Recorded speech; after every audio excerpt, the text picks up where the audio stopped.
Om Namo Bhagavate Vasudevaya. Om Namo Bhagavate Vasudevaya. Om Namo Bhagavate Vasudevaya. Om Namo Bhagavate Vasudevaya.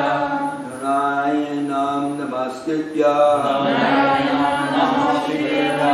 Naram Chaiva Narottamam. Naram Chaiva Devim Saraswatim Vyasam. Devim Saraswati Vyasam. Tato Jayam Udiraya.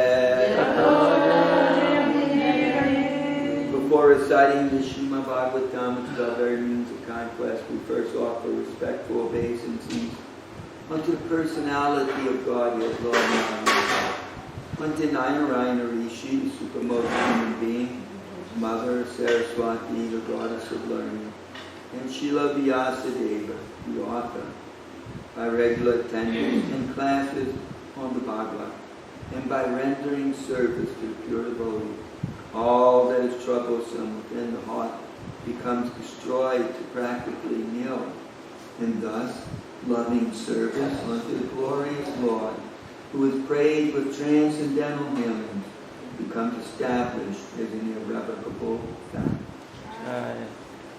New chapter today, Srimad Bhagavatam, 2nd canto, 5th chapter, the cause of all causes. And it's very first text of Buddha.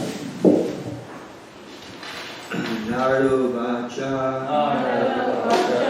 Deva Deva, Namaste, Namaste Tu, Deva Deva, Namaste Tu,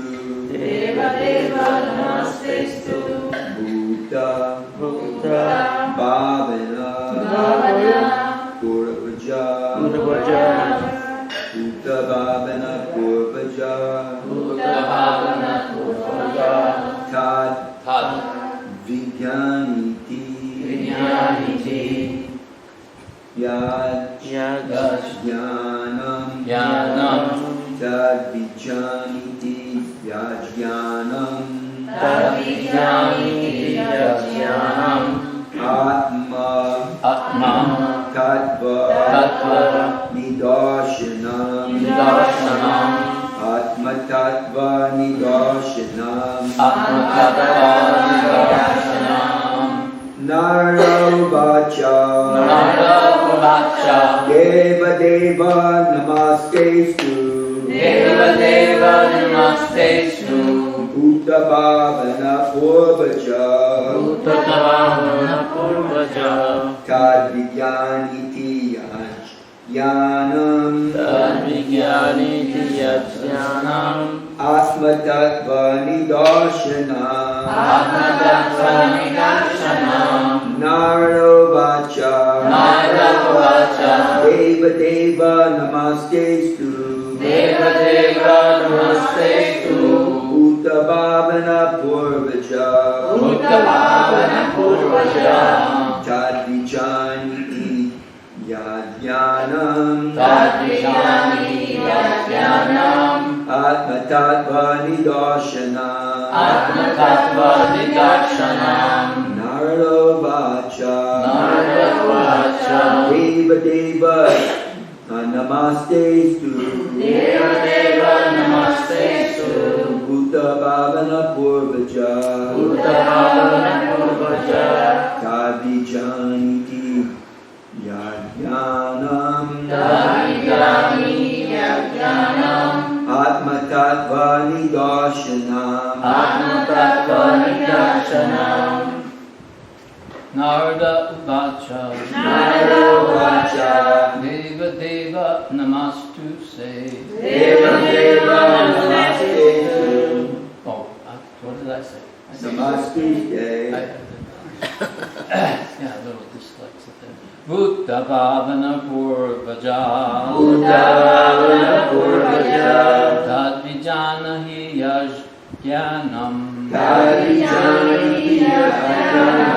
Atma Atma Tattva Nidarshana. Atma Tattva Nidarshana. I think we should check and see if I wasn't right. The first one. It's tasty. Narduvacha. Narduvacha. Deva Deva Namastestu. Deva Deva Namastestu. Uttapavana Pavaja. Uttapavana Pavaja. Ajana hi yashchakana. Tadvijani yajnanam. Atma Tattva Nidarshana. Atma Tattva Nidarshana.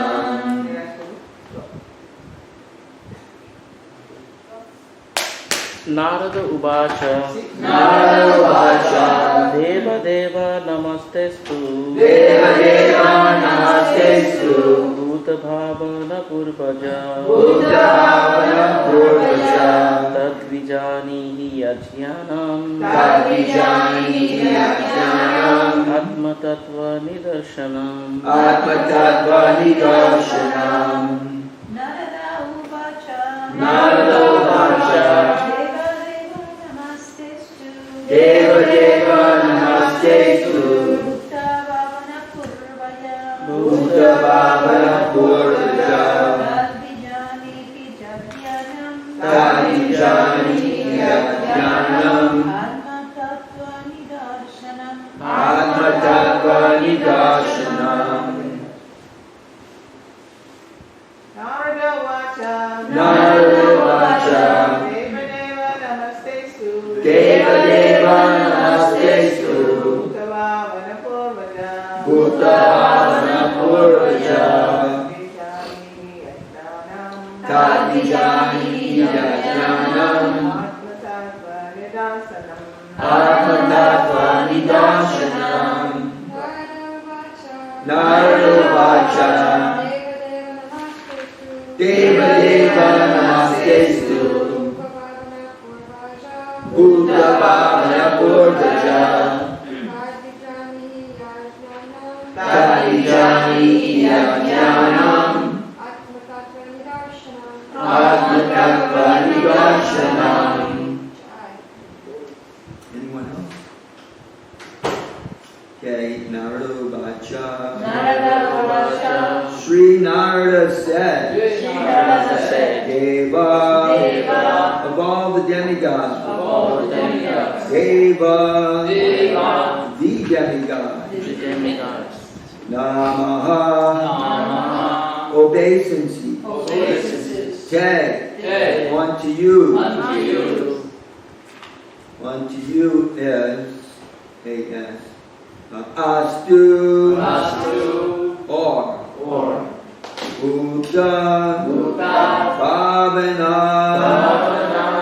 the generator of all living beings, The generator of all living beings.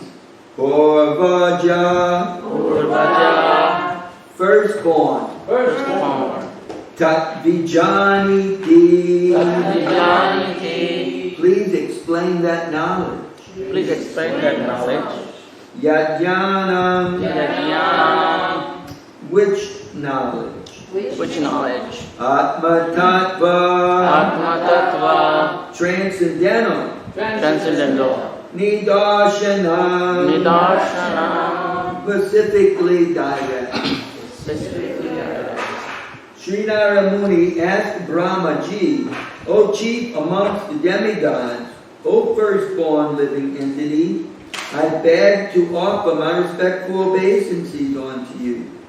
Please tell me that transcendental knowledge, which specifically directs one to the truth of the individual soul and the super soul.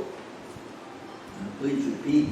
Sri Narada Muni asked Brahmaji, Sri Narada Muni asked Brahmaji, O chief amongst the Devas, O chief amongst the Devas, O firstborn living entity, O firstborn living entity, I beg to offer my respectful obeisances unto you. I beg to offer my respectful obeisances to you. Please tell me Please tell me that transcendental knowledge, that transcendental knowledge, which specifically which specifically directs one to the truth Directs one to the truth. of the individual soul and the super soul. The individual soul and the super soul. Srila Prabhupada's divine purport. Jai Srila Prabhupada. The perfection of the Parampara system, or the path of disciplic succession, is further confirmed. In the previous chapter, it had been established that Brahmaji, the firstborn living entity, received knowledge directly from the Supreme Lord. And the same knowledge was imparted to Narada, the next disciple. Narada asked to receive the knowledge, and Brahmaji imparted it upon being asked.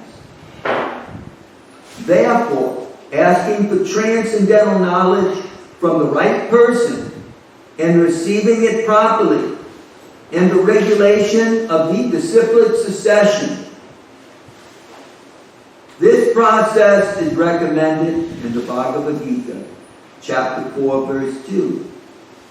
The inquisitive student must approach a qualified spiritual master to receive transcendental knowledge by surrender, submissive inquiries, and service. Knowledge received by submissive inquiries and service is more effective than knowledge received in exchange for money. A spiritual master in the line of disciplic succession from Brahma and Narada has no demand for dollars and cents. A bona fide student has to satisfy him by sincere service to obtain knowledge of the relation and nature of the individual soul and the super soul. A bona fide student has to satisfy him by sincere service to obtain knowledge of the relation and nature of the individual soul and the super soul. Thus ends the Bhaktivedanta purport to the first verse of the 5th chapter, the 2nd canto, Srimad Bhagavatam, the cause of all causes. Srila Prabhupada ki jai. Om Ganati Milandashan Jananjana Shalakaya Kashum Miligamyena Tasmai Shri Gurave Namaha Shri Chaitanya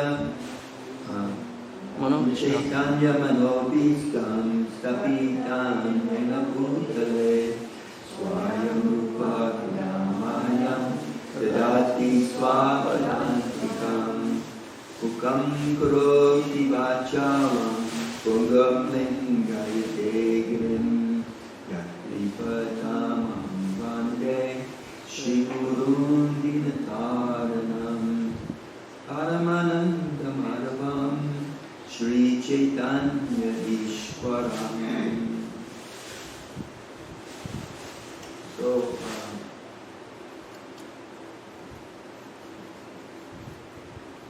Srila Prabhupada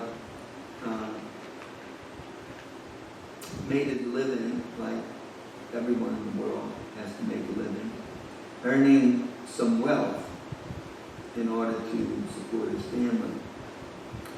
This is what Grihasthas have to do. Srila Prabhupada took it up as a marketer and a distributor of pharmaceutical products that he himself manufactured. It is said that a Brahmin can take up the service of a Kshatriya or a Vaishya who have some independence, but generally they don't take up the service of the Sudra because the Sudra is an employer. They have a certain skill, but that skill is employed by others, and they're given some substance or wealth in order to maintain themselves. They may be an expert person who carves things, and so then other people employ them to carve things for him, or in our ordinary world, like a plumber or an electrician. You could even almost say a software engineer, because they're employed by others to do certain things, and therefore maintained, and they have to do the bidding of their employer. They're not free in one sense within that employment, but the employer expects certain things, and the employee has to produce that or find a new job like that. So that's the occupation of the Sudra. A Brahmin won't do that because he has to maintain his independence, otherwise he cannot freely speak. Like Chanakya Pandit, Prabhupada gives as an example. He was the spiritual master for that powerful dynasty that ruled in North India sometime around 400 AD. Is that right? Something around that. It was, it's documented in all contemporary history books. But it's the Pandit, or the guru for this king. He refused to take anything from him. He continued to live in his little hut, I guess, outside the palace grounds and whatever little village he was in. Because if he took wealth from the king, then he became obligated, and many times then you're not able to push your point of view. You can't really be persuasive according to the direction you see. A good example is Bhishma and Drona, because they took wealth from the Kaurava dynasty, and the person sitting on the throne, the king and the prince, they were obligated to fight for them. They were under their employment. They did their best to speak the truth, but when it came down to it, they had to fight on the side of the Yogindra. Whereas Vidura, he didn't do that, but he simply left due to the ill behavior of the Yogindra. It became too incompatible for him, and he simply left his family and went on pilgrimage. So Chanakya Pandit was a good example of speaking to this king and yet remaining independent. When Srila Prabhupada renounced his family life, and he had already heard the order of his spiritual master, and he was doing his best to write in the English language and to teach in the English language. We have to remember that that wasn't his native language. He did go to English medium college, but still, they're catering to the Indian population. So, Srila Prabhupada, when he wrote English, it was obvious what he was writing, but, as Prabhupada himself says, it wasn't in academic English. So the first thing he did was to engage students and edited his books for the educational institutions in the world and the general people that are educated in the English language. So he did like that. He engaged his students, but although he prepared himself in his grihastha life for his ultimate duty, when he finally renounced his grihastha life, then he began to really push on getting his books together to make his journey to the Western world, as Bhaktisiddhanta had dictated or ordered. And when he got here, we see that he never charged money. Because as soon as you charge money, like at the yoga school, or even Dr. Mishra's yoga school in Upper Manhattan, then you have to be a little bit diplomatic with your students, or they may walk out on you. You may lose a paying customer because they don't like what you said. But Srila Prabhupada, he never did that. He never charged. So therefore, ultimately, he could post up on the wall the regulative principles, which no yoga school advertise, and to this day they don't advertise it as a requirement to take the course. But at least nowadays they generally, not always, amongst a lot of them, they generally preach that this particular type of behavior, such as vegetarianism, is more conducive to a better or higher mode of life. But it's certainly not required to be their student. Whereas with Srila Prabhupada, you could certainly come and take class and come to the Sunday feast, but to become a student, it was required. To take initiation, it was required. So, therefore, Prabhupada gave the example of purchasing gold or diamonds. You go to the jeweler and you want to purchase gold, you want to purchase at a cheap price, then you get cheated because diamonds and gold are not sold at a cheap price. So in the same way, Prabhupada would say that you can go to this spiritual master and he may charge you some money and give you not the essence of Vedic knowledge, it's something cheap. He gives you a mantra, and that's supposed to take care of everything. But he's allowed you to go on in your violent way of life, slaughtering innocent creatures, trying to take care of all of your problems through intoxicants, and thinking that the goal of life was simply intercourse. That's how people become happy. All the young people think like that up until the time they can no longer have intercourse. And then they do all kinds of things to continue to try to do it. And therefore we see that there's rampant venereal disease in nursing homes. I had an experience when I used to visit Pundarika in a nursing home. Once there was one lady who tried to allure me into a room, and the nurse come running up and saying, "Was she trying to get you in there?" Because the people they have Alzheimer's and dementia, and so many times they just do what they do during life, but they do it a lot less discriminately.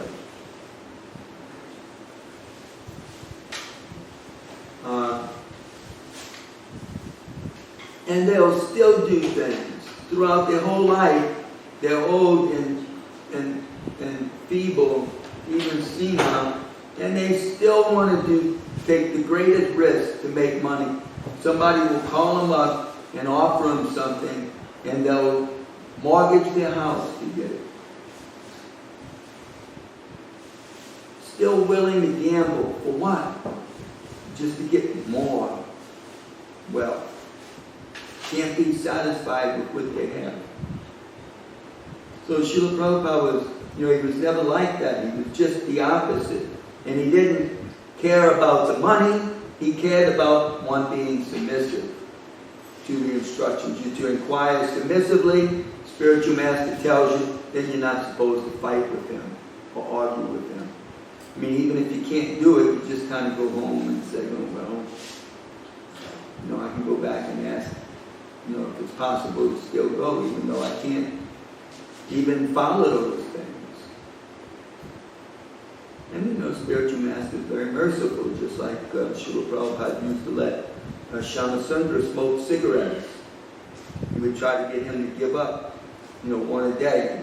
When Shamasundar was carving Jagannath Murti, the Murtis that are still in our San Francisco temple, Prabhupada came in to inspect, and he had to take his cane and knock the pack of cigarettes off of Jagannath's arms. So, the spiritual master is very merciful, but he's not worried about the student, leaving and not getting his money. Not worried about losing a client. He's worried about losing a soul. But at the same time, the directions, they're right, chant Hare Krishna. But, if we're not willing to stop being violent and crazy and lusty and greedy, it's very hard to make advancement. It's like Prabhupada would give the example of throwing gasoline on a fire. So that's what it's like. I'm chanting Hare Krishna. I'm building up some power, but I'm throwing gasoline on all of that sense gratification. So, one doesn't become less lusty, greedy, crazy, and violent. It becomes more. Becomes more. Instead of taking shelter of prasadam, one cannot forget the taste from their intellectual life. And, people are very, very, very attached. Very, very, very attached.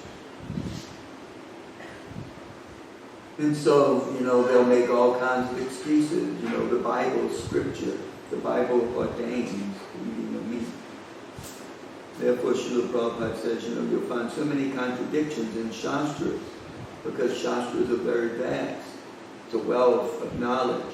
Therefore, you need a spiritual master to tell you, what to do, how to employ the Shastra. What does the Shastra mean in the circumstances? One needs a spiritual master, a self-reliant soul. So therefore, we don't say just the Shastra. We don't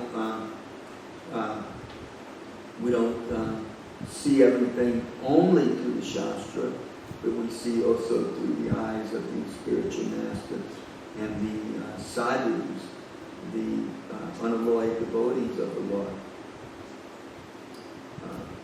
Otherwise, people say, Prabhupada accepted the Bible as scripture, and the Bible ordains this for the followers of Jesus. But, Srila Prabhupada, he always argued the point with the followers of Jesus, and he never accepted interpretations that thou shalt not kill meant thou shalt not murder.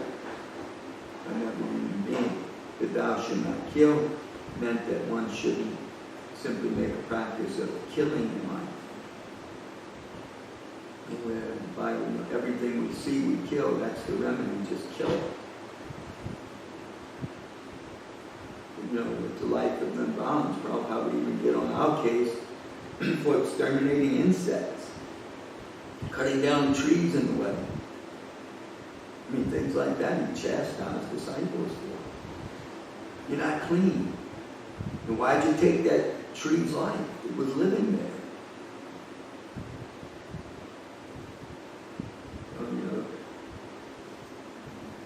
We're only in this world temporarily. And, the only thing, when we leave it, the only thing that goes with is our pious and impious reactions.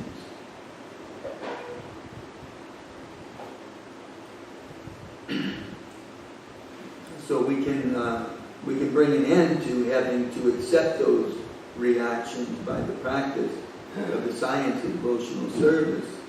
But that means that, we're following the captain of the ship. The Vedas are like the ship, and the spiritual master is like the captain. And, we have to follow them. So, it's Srila Prabhupada giving us our direction. We just need to try to adopt them, as difficult as it may be. But that's the duty of the disciple. And by doing so, then, we can become a role model for the next generation. In the line of disciplic succession, we have such fantastic role models beginning, from Lord Brahma and Narada Muni, great role models. People who are, very renounced. And, another amazing thing is that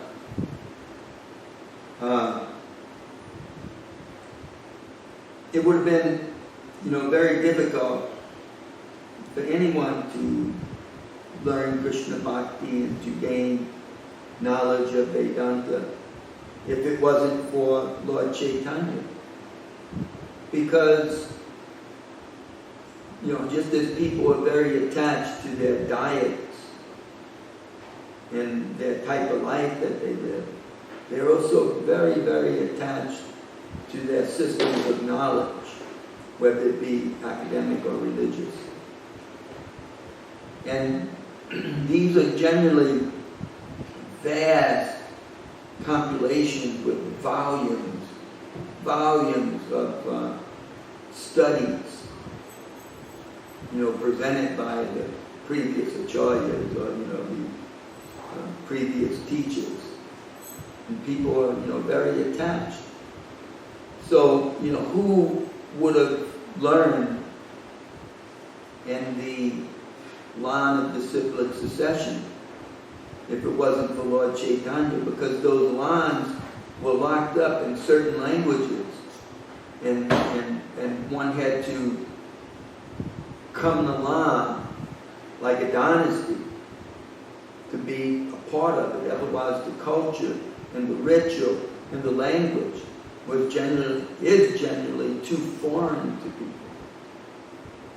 But Lord Chaitanya broke all that down by accepting his disciples, the person he made the Nama Acharya, coming from a Muslim background. And then his chief disciples, the Goswamis, were Rupa and Sanatana were practically converted Muslims. So that meant that ordinary people could learn these things, and Lord Chaitanya instructed his disciples to present it in that way for them to understand. So then we see Srila Prabhupada, he did the same thing by going to the West and accepting disciples amongst the Malechas and the Yavanas, as ordained by his spiritual master, Bhaktisiddhanta. Now he may have given us the strict principles, but the fact of the matter is that without Prabhupada, it's highly doubtful anyone would have become a disciple of this culture coming down from Brahma and others. It's highly doubtful. But Prabhupada came and was so accepting and yet could present it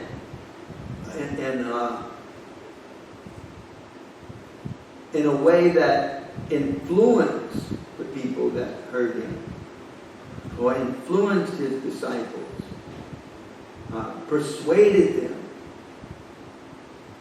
to try to reach the goal that Prabhupada was presenting. To the extent that we see, I don't know, however many years it is after Prabhupada left, 40 years or going on 50 years or whatever it is, that, the movement is flourishing in many ways. In most ways, although we certainly have our critics, and there are those who are, take certain issues and they instead of just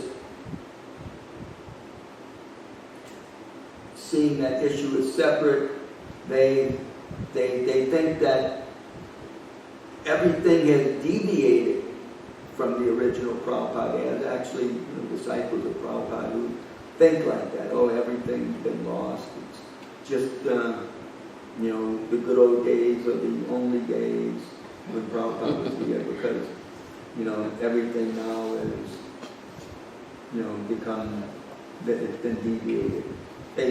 Many disciples, they think like that. They're just like, lost in that, unfortunate being, so negative, not seeing, what has been done. The devotees that stayed with the movement, they were also disciples of Prabhupada, just like them. You can count them. They stuck with it despite the difficulties. People talk about the zonal acharyas and the original 12 and how people were driven out of the temple. But yet we see, they'll say thousands. But yet we see that there were hundreds, if not thousands, that stayed. And, and continued to exert the influence of the ultimate managerial body that Prabhupada wanted. The governing board commission, until it became stronger than any individual disciple, as Prabhupada wanted. And that, temples and book distribution and Harinams and Prasadam distribution all continued to increase. And more disciples came. And because they took initiation from Prabhupada's disciples, some people think that was deviant. But, if we study Prabhupada's life, he was never, just like he wasn't lusty after their money, he wasn't lusty that they could have some followers or disciples. No, they're all my disciples. He never said anything like that. It was actually at one point, really close to the time he was leaving, he said, I won't take any more disciples. He got, so upset with something one day. I'd have to go back and research it. That's it. No more disciples. Just like he said, that's it. I'm not marrying anyone anymore. If they want to get married, let them get married. But, I've had it. They're not happy without a wife, or wife isn't happy without a husband, and then they're not happy with one. So I'm not doing it anymore. I wasn't supposed to do it in the first place. I was just doing it to help them out. So let them just get married if they want to get married. So the same way, if they want to, even when Prabhupada was here, Guru Sundra, who happens to be the husband of one of the ladies who is also Mother Govinda, who's also affected by a little bit of negativity. There may be some issues that she's, makes a good case on, but to take the whole movement as being deviant is extremely negative. But even when Prabhupada was here, her own husband went off to make disciples. And although Prabhupada, when he spoke to him, he never told him, in one sense, strongly, that he couldn't do it. But that he would have to follow exactly as Prabhupada was teaching. He couldn't deviate from the parampara. He had to present it exactly parampara. Otherwise, then it was deviant and useless. And if somebody wanted to research that, they could even go to Pensacola, and that's where he lives. You could actually write down the history. Although I don't know how much he likes to talk about. He's not exactly a real public figure. He likes to talk in his own little circles. They have some following down there. Him and the lady he married afterwards, But I mean, he could give you first-hand account of the whole thing. It's written about in, what I know about it, I know from reading Bhagavatam's book. Because, Bhagavatam is a very nice disciple of Srila Prabhupada. Back during those days, he was somewhat under the, I don't know if the word's influence, or he was attracted by that Guru Sundra and Siddha Sarup style of preaching. And Prabhupada used to preach to him about it. And he was involved in being there when Prabhupada was also speaking to them about it. And this Siddha Sarup happens to be the family guru of Tulsi Gabbard. I heard a National Public Radio interview with Terry Gross, who has done thousands of those, with Tulsi Gabbard, and she tried to ask him about that, ask her about it, and she was quoting from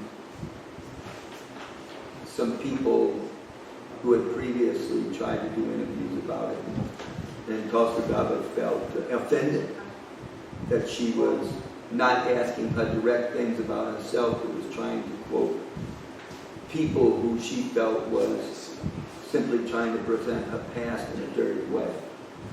And she let Terry Gross know that, which was one of the only time I ever heard one of her interviews where she never really got along really just perfectly with the person she was interviewing.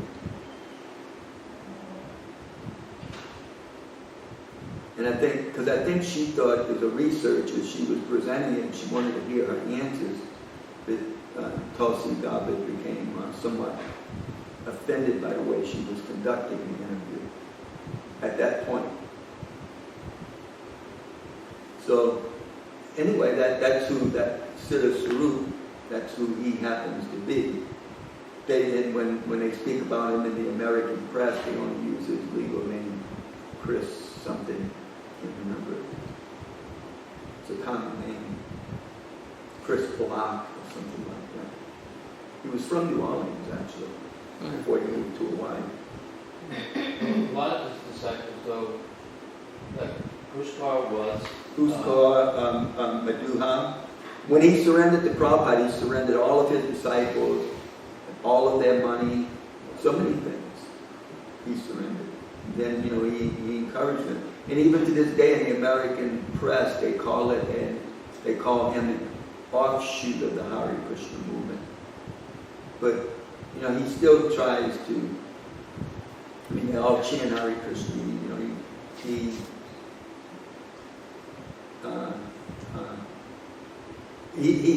still follows Srila Prabhupada as his guru.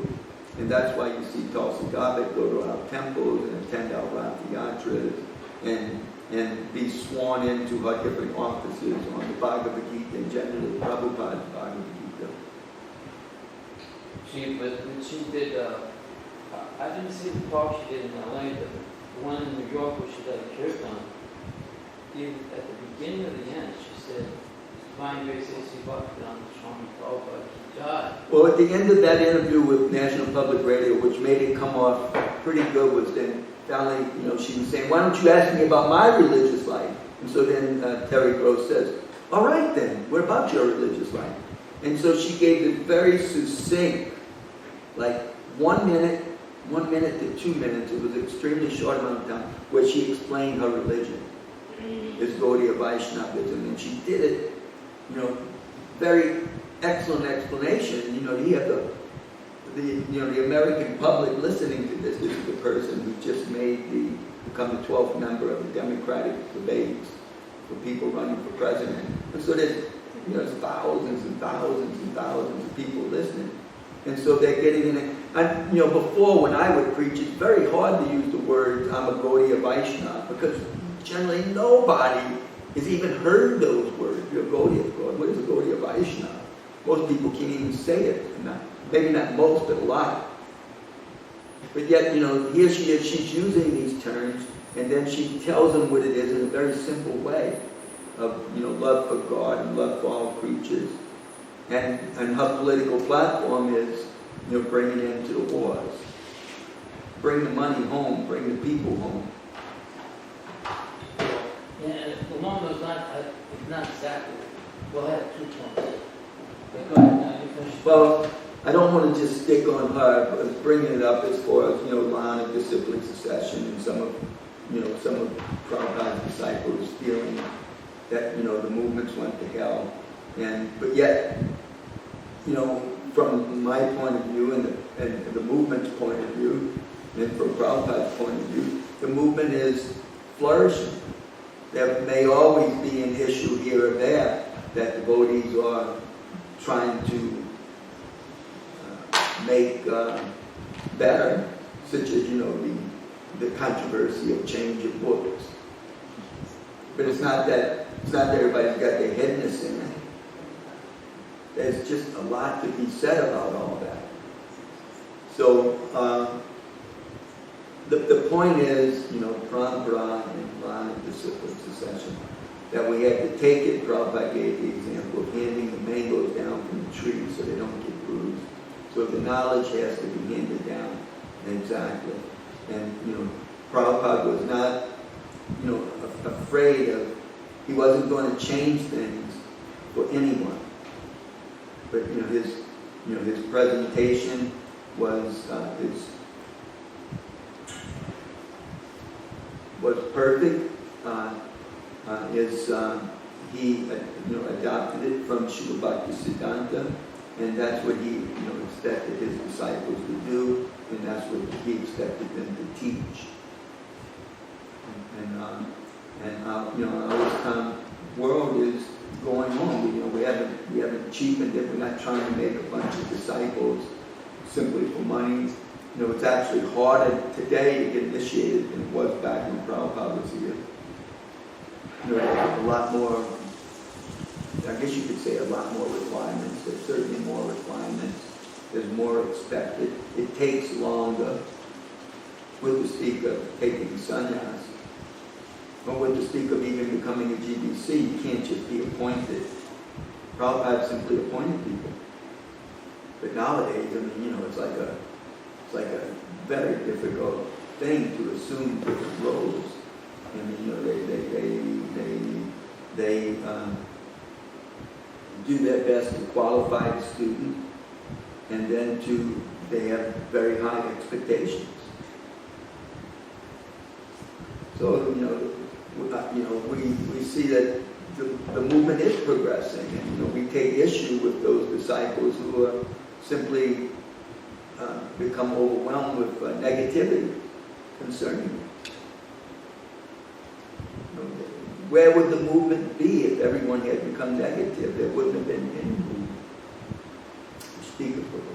Prabhu, you said Siddha Swarup style of preaching. What did you mean? I'm not familiar with this person. His style of preaching, they were just a little bit more lenient. They didn't put a stress on, just like Hridayanand Maharaj didn't put a stress on devotees or seekers. They all had long hair and they would be chanting. And guitars. They had their guitars. It was kind of like American style, But he certainly had some success, and Prabhupada, he didn't change things. He didn't make them stop, so to speak. But at the same time, he had to support all the other students. I'd have to do more research on it to speak about it more authoritatively, but there was a big controversy between the Hawaii Temple and Siddha Swarup's group. And so, Prabhupada, he had to encourage both, but at the same time, he had to take somewhat of a stand. So he certainly supported the temple, and he said, my disciples shave their head if you're going to take initiation. If you're not going to take initiation, that's one thing. If you're going to take initiation, you have to shave your head. So he took a stand like that, but at the same time, he, allowed them to, continue. And he always treated Siddha Swarup as his disciple. So he never took formal initiation from Prabhu? Siddha Swarup took sannyas initiation from sannyas. Prabhupada. Took first, second, and sannyas initiation from him. But he didn't get along with the other sannyasis because they were always controversial with his style of preaching. Why does Siddha Swarup get to have the people in his temple have long hair, just playing guitars and chanting all day?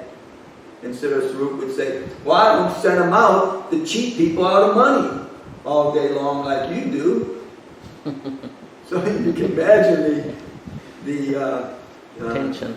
The tension between them, Yeah, Mother Krishna. You can correct me if I'm wrong. there was a Vyas Collins, and he was quoting about that thing about going back to God and having another ISKCON, and among scholars that was one of the devotees, so can come back, so can Shamas and there's that he was mentioning all. No, he mentioned Siddha Swarup name. I don't remember that. But I know he mentioned Shama Sundar's name. yes, in his letter. I'll research it again, but I'm not. Yeah, check that. Yes, Research it's a that. letter, and I don't remember him saying Shabbat name, but he did say Shama. I mean, he did bring a lot of disciples. There was a very movement. moving pastime. I don't remember the details of it, so I'm not. But You know, the American press has researched his teaching. I'm talking about when Prabhu was leaving the world, the material world. There was a very moving exchange between him and Siddha Swarup. There was a card written by him, and the voice described it as something very sweet. You know, there was no any with Prabhupada. But Pushkar tells some interesting stories. when the American press looks at him, they naturally try to find things that they feel are detrimental. And so they take issue with his, just like I guess they would, some people would against Prabhupada, they take issue that Prabhupada spoke so many things, so you can bring up so many good things he said about scientists. But they point to him as having a sort of negative view of science. And a negative view of certain other things that makes his group look sort of cultish. And they use that word. Whereas I heard a lecture a couple of nights ago from ISKCON Prabhu, and he was calling every one of them, he was calling all the materialists in all the material world as one big cult. He says it's just a big cult. They're all cultish. They all have the same idea. I am this body. You know, there's just one big cult. I told you he gives good classes. You seen his program there? Yes. Mother, By the way, I went to Silicon Valley before coming here. went to see who? Silicon Valley. Oh, Silicon Valley. And the temple that they built 2 years ago, they outgrow it already. Wow. So they are buying a new property to build a bigger one. Now. Even our hubby follows ISKCON around, sings bhajans for him. And Who's that? hubby Prabhu, Oh, Leela, his children's yeah. husband. Leela, his children's father. Yeah, okay. I know. So he's like become he likes to serve ISKCON because he sees them doing really good things, you know. So they are building a new temple. Go to the Of course, the temple they got is not, it's almost half of this. So they didn't like prevent or, Yeah, there's a lot of money out there, you know. yeah. Even But it's I got a out call there. from It's a fortune. Everything's so expensive. they all working. It's a cost of fortune, but still there's profit. A lot more than we would make from the people that have jobs here. Even I got a call from one devotee. I think he's a disciple of Vandana Maharaj, who works with Microsoft. And Microsoft, as well as I think Amazon does it too. You know, that whomever that people give a donation to whatever legitimate charity or religious institution, then the company will match it. Yeah. So he called me up and he said, I wanted to give a donation to the ISKCON Research Center that I just read about on Bhaktivinoda Thakur's appearance day, in Kolkata. But if I do that, Microsoft won't match it because it's foreign. Somehow they don't qualify. So he's saying, look, what I can do is I can give a donation to Talavana. You give the donation to them. And then you'll get the matching donation from Microsoft. So I said, all right, I'll do that. Good deal. And then I also had another friend who called, and he wanted to give a donation to a cow sanctuary in India that's not affiliated with ISKCON. Mm. But he likes the person who runs it.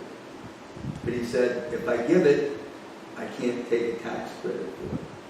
So what I'll do is I'll give you a donation, and you can keep half of it and send half to them and give me a tax write-off for the full thing, because I'm giving the full thing to you.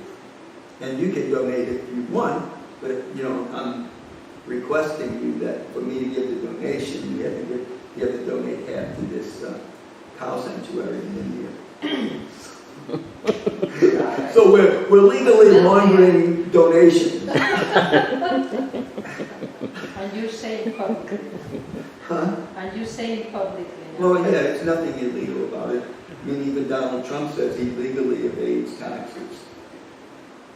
I mean, he does say that. He won't even let the Congress look at his tax returns. There's nothing. Whereas my tax returns are quite open, and ISKCON's books are transparent. We're not telling the government they can't look at it or the public. Yes, we are. We're a non-profit religious organization. We don't have to, but we can say no at any time. But if people come, just like when we file for immigration things, we tell the immigration department that we're not showing them a 990, which is what charities file for taxes. But because we're a church, we don't have to file that. Nor do we have to file those on our people that are here. So we just literally tell them that in paperwork that we're with them.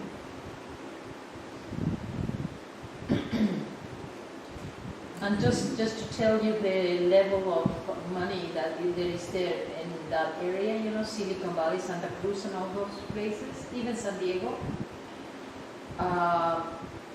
just regular ordinary apartment, $5,000, 2-bedroom apartment. Cheapest one, $2,000. And if you want to rent a room from someone, maybe $1,000, $1,500 for one. Yeah, I was looking at houses that cost millions. Yeah. But that's the type of money that's out there, just like Charupa's son, Raji. He was recruited right out of college to work for Amazon. But They paid him his first full year's wage immediately, $120,000. Just gave him his first year's wages.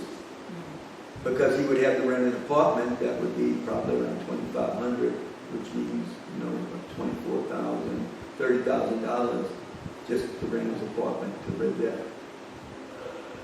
And I think they even have facility all around their places where they work, where their employees live, where they don't even need a car because they have a whole, all the stores and markets and everything just right there for them.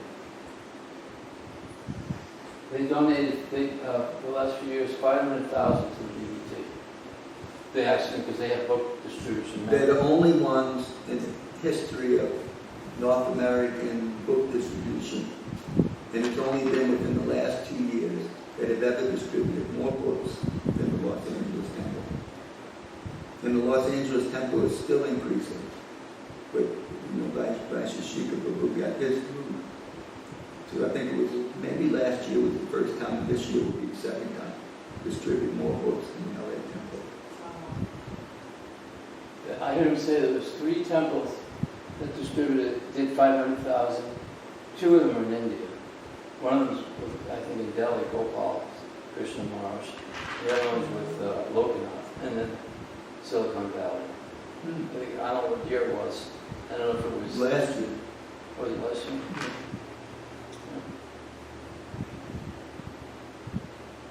yeah, he doesn't have a team.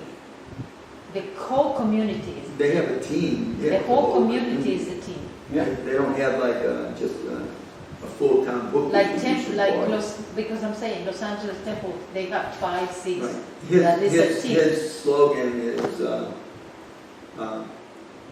lot doing a little. Instead of a few doing a lot, it's a lot doing a little. So I mean,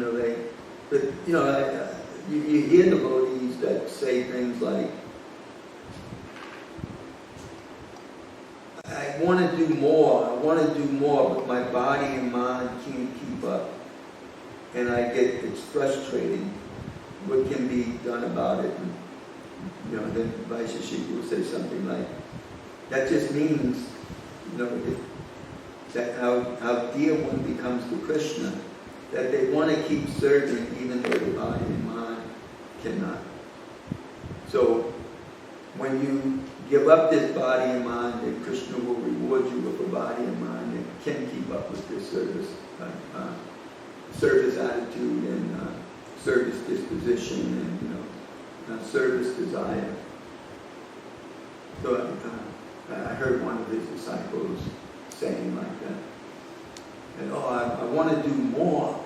I want to do more, but my body and mind just can't keep up. Which I'm sure anybody who really got into the fervent enthusiasm of book distribution, you want to do more, but generally speaking, your body got too cold or too hot or too worn out, and your mind was just became too inability to communicate properly.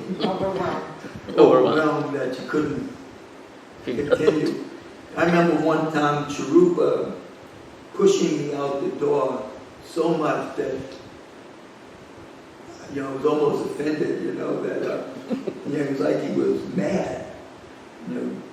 Just to get out of book distribution, I felt like he was beating me or something, Gotta get going, what are you doing? Sit there, get up! You gotta get out of here!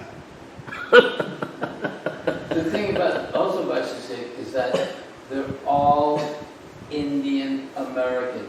We've heard for at least a couple of decades now, it's useless, the Hinduization of ISKCON.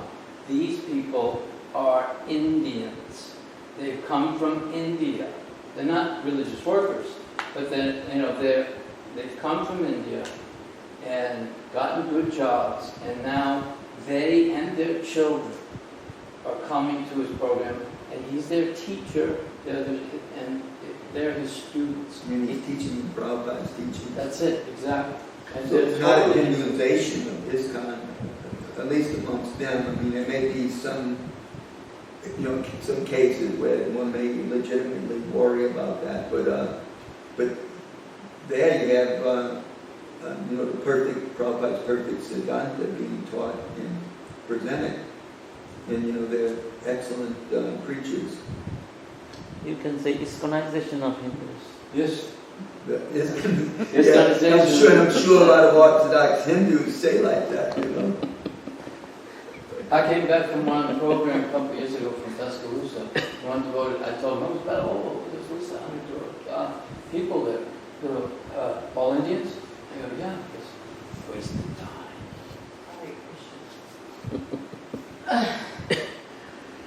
Well, there are many more to be converted there. I got a couple of books with me, so at the train station, I had 1 hour or 2 hours to kill. So I said, okay, so I'll distribute books. So I stood by the entrance of the train station, and lots of Indians. It's a great percentage, young, very young, techies, I guess. They're all working on the big world. But so many of them, as usual, they say, I already have Gita, I already know, I don't want to know anymore. So, I'm a disciple of Sai Baba. Yeah, so it's not an easy world. They say, oh, he's speaking of the right fruits, but it's not easy. Right. There must be, 80 to 90% of them are not involved with this kind. So that's just amongst the Indians, what to speak amongst the other Americans, But they're becoming teachers, and you read so many pages of Bhagavatam a day, 5 years ago, Bhagavatam. Remember, so he teaches them how to memorize the Upanishad, how to, it's like really they're his students, and they're really learning Prabhupada's books inside out. It's real, and it's like a 2-hour class. There's kirtan, but then there's also, what are your realizations? people would do have some appreciation. Yeah, he always makes them give a response. Yeah. Mm. But and the other thing is that, and I remember this because he had been in the Atlantic Temple for a while, back around, well, it was when Prabhu in 1975, 76. I didn't realize how young he was then, but anyway, he spent a few years, and he was a full-time book distributor. He was like with Tripurar, Wabas, these guys, Sura, and they also having shoulder and back problems. And he mentions things like that. But he took time off and spent as a brahmachari in India. So he knows the Indian culture. Like I heard some Indian gentleman talking about, well, outside the temples, there's all this poverty, people are starving.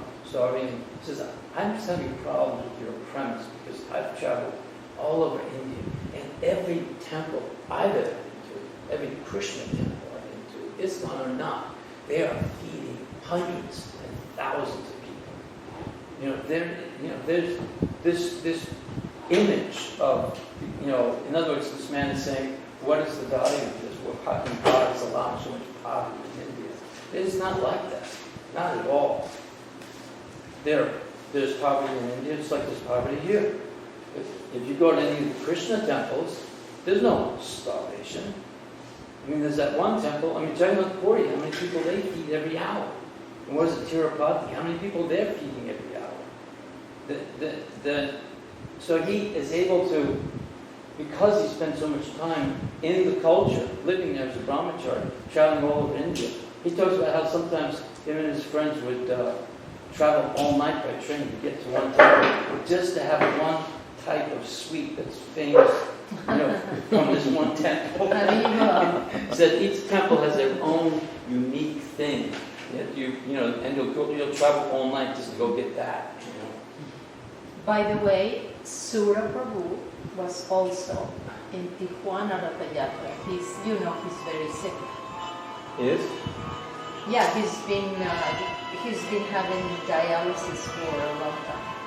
Yeah. And Well, no, he's still with us. and people were helping him, bringing him down from the stairs, but he went up But with he the. can't sing anymore, though, right? No, he What? was there to perform. That's what I'm saying. It was very hard for him to go down, but he went up on stage and performed 3 times on the Lataya. Wow. Every time, half an hour or 40 minutes, something like that. All glories to Srila Prabhupada. His Yeah. was all over the world.